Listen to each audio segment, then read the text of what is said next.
hardwood floors. There's lots to choose from, and it's not only the type of wood, but the layout is so important. That's right.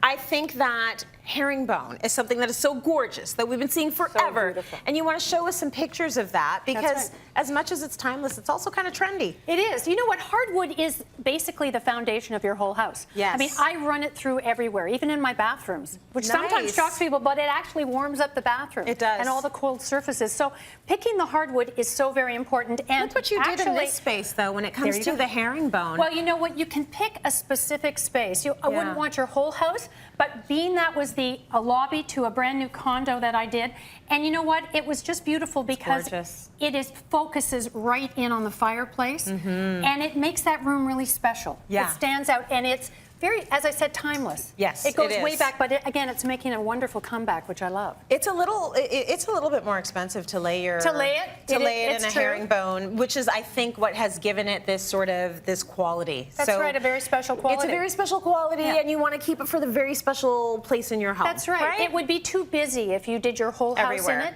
But again, if you are going to do hardwood throughout, you would use the same wood for the herringbone as you would for the wider planks or whatever plank you're using. So you brought in so many different samples for us to look at because hardwood is not only oak. That's right. It comes in so many different variations. This one, for instance, you have hickory.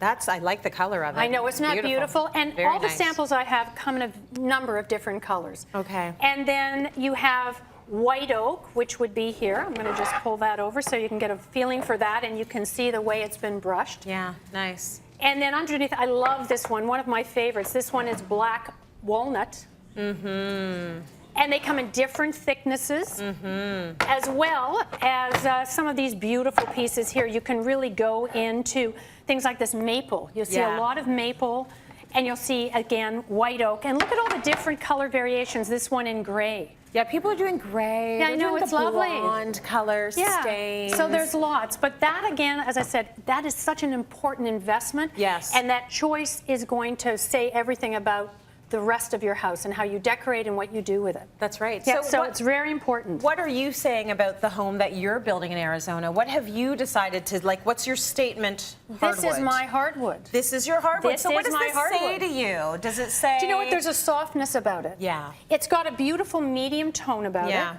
It's almost brushed. So you can see the white sort of running through it. It looks very, very natural. And I don't want a gloss or glaze on it. I want it to have that really natural wood feel about it. Yeah. And many of these get oiled.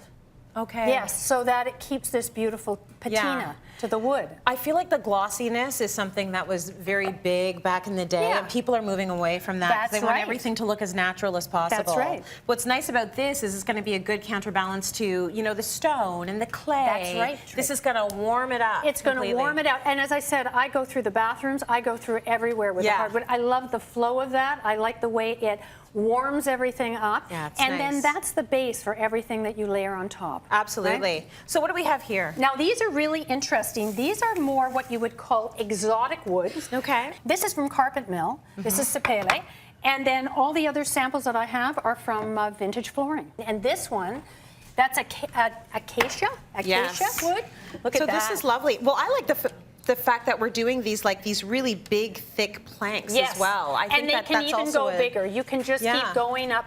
And I think that's lovely, depending on the size of the room. Right. That will have a lot to do in the size of your house and how high your ceilings are. Right. It all has to balance. So that is how you would definitely pick the width. So we're seeing the trend go from, you know, an espresso that people were loving in the 90s and the early 2000s, right? and now things are getting lighter and lighter. Yeah, and grayer, some are warmer. And grayer. Some are more mixed. I thought this was a very interesting one. Yeah, that's really nice. Again, talking about a mixed floor that works from the browns right through the grays. Yeah.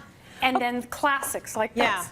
Okay, so think about your hardwood. It's a big investment. Huge. It's the sort of thing you're going to want to get right from the get-go. You're going to live with it forever as long as you have that house. Absolutely. And again, it's your foundation. It frames everything that you're going to have in there. So it's a really important choice. And it's a commitment financially too, especially if you do your whole home. Yeah. Which is, if you can, is a wonderful thing to do. Absolutely. It ties every room together and the flow is just beautiful. But really think it through and take your time, because it makes or breaks a lot of homes. It'll make or break your space. Yeah, Thank you very much, My Lisa. pleasure.